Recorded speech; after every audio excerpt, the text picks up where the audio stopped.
Saanvi studio. धोखा देबे तोमार रब बोली जय माला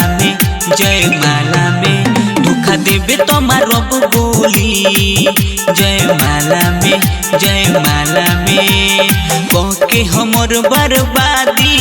चल करबे के शादी सब लोग जानी मुहे मुहे होई हला। धोखा देबे तोमार रब बोली जय माला में धोखा देबे तोमार रब बोली जय माला में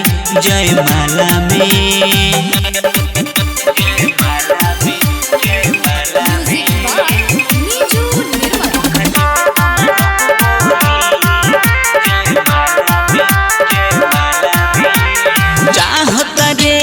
जीवन भर हम तड़पत रह जाई रे तू दिल में हमरा बड़े हम तोहके समझाई रे चाहता रे जीवन भर हम तड़पत रह जाई रे तू दिल में हमरा बड़े हम तोहके समझाई रे तू अपना खातिर कुह कइबे काजियते हमके मुआइबे सुन तोरा खातिर हमारा बुझाला। धोखा देबे तोमार रब बोली जय माला में धोखा देबे तोमार रब बोली जय माला में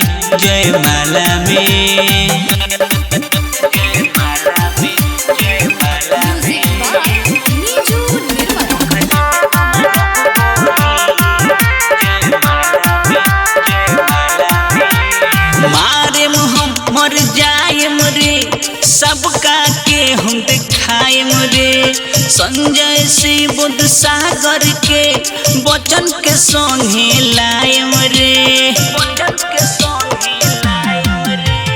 मारे हम मर जाएम रे सबका के हम दिखाएम रे संजय से बुध सागर के वचन के संगे लाएम रे हमरा तोरा बात होई अंतिम तोर रात होई मंगल भोजपुरिया के पर जइबू तू पाला। धोखा देबे तोमार रब बोली जय माला में धोखा देबे तोमार रब बोली जय माला में